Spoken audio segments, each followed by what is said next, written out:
రైతుల సంక్షేమం ఎంత 18 నెలల కాలంలో కాంగ్రెస్ ప్రభుత్వం రాష్ట్రానికి చేసింది ఏంటి అనే దాని మీద సీఎం రేవంత్ రెడ్డిని సవాల్ చేశారు బీఆర్ఎస్ వర్కింగ్ ప్రెసిడెంట్ కేటీఆర్. ఈరోజు సోమాజిగూడ ప్రెస్ క్లబ్ వేదికగా చర్చకు రమ్మని చెప్పేసి ఆహ్వానించారు, సవాల్ చేశారు. మనతో మాట్లాడడానికి ఈ విషయం మీద బీఆర్ఎస్ నేత రావుల శ్రీధర్ రెడ్డి ఉన్నారు. అన్న చెప్పండి, మీ పార్టీ లీడర్, మీ అధినేత కేటీఆర్ సవాళ్ళు మీరు ఎట్లా చెప్తారు? నిజంగా కాంగ్రెస్ పార్టీ 10 నెలల కాలంలో ఏం చేయలేదా? అంటే పొద్దున్న లేస్తే ముఖ్యమంత్రి గారు కానీ ఆయన మంత్రివర్గం కానీ కేసీఆర్ ప్రభుత్వం కంటే మేము చాలా బ్రహ్మాండంగా పనిచేస్తూ ఉన్నాము, ప్రజలంతా మా వైపే ఉన్నారు అని చెప్పేసి మాడుతూ ఉన్నారు కదా. అందుకనే ఈ 18 నెలల కాలంలో నువ్వేం చేశావు రైతులకు, 10 సంవత్సరాల కాలంలో రైతులకు మేమేం చేశావు అనే విషయాన్ని చెప్దామని చూస్తున్నాం. అదేవిధంగా రైతులే కాదు, అన్ని వర్గాలకు సంబంధించి కాంగ్రెస్ పార్టీ ఇచ్చినటువంటి హామీలు, గ్యారంటీలు, వాటి అమలుకు సంబంధించి చర్చకు రమ్మని ఓపెన్గా సవాల్ విసిరాం. ఇవాళ మన ప్రెస్ క్లబ్కి రమ్మని చెప్పేసి ముఖ్యమంత్రి గారికి సవాల్ విసిరాం. దానికి అనుగుణంగా మా వర్కింగ్ ప్రెసిడెంట్ కేటీఆర్ గారు, తర్వాత మా మిగతా ఎమ్మెల్యేలు అందరు ఇక్కడికి వస్తూ ఉన్నారు. ముఖ్యమంత్రి గారికి చేతనైతే ఇక్కడికి వచ్చి ఆయన ఏం చేసిండో మేమేం చేసిండో ఇవాళ మీడియా ముఖంగా ప్రెస్ క్లబ్లో చెప్పాల్సిన అవసరం ఉంది.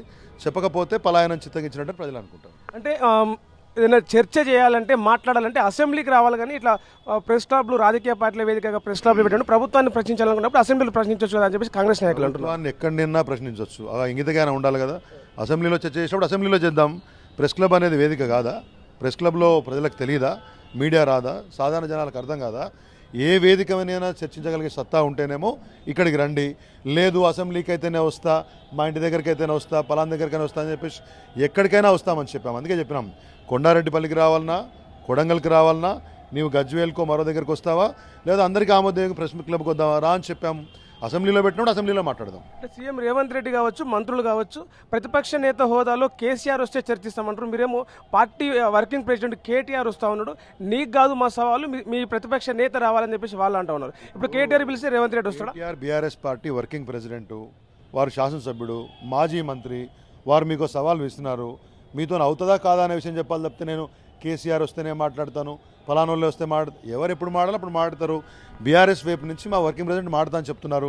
మీకు చేతనైతే రండి, లేకపోతే ఇప్పటిలాగా ఢిల్లీకి పారిపోండి. అంటే ఇప్పుడు రేవంత్ రెడ్డి కాకుండా ఇప్పుడు మీ పార్టీ వర్కింగ్ ప్రెసిడెంట్ కేటీఆర్ వస్తున్నారు కాబట్టి వాళ్ళ పార్టీకి సంబంధించిన పీసీసీ చీఫ్ మహేష్ కుమార్ గౌడ్ వస్తే మీరు చర్చిస్తారా? మహేష్ కుమార్ గౌడ్ ఏంటో, వాళ్ళ మిగతా నాయకుల సంగతి ఏందో అందరికీ కూడా తెలుసు. ముఖ్యమంత్రి గారు రోజు ప్రగల్భాలు పలుకుతుంది కాబట్టి ఆయన రమ్మని చెప్పినాము.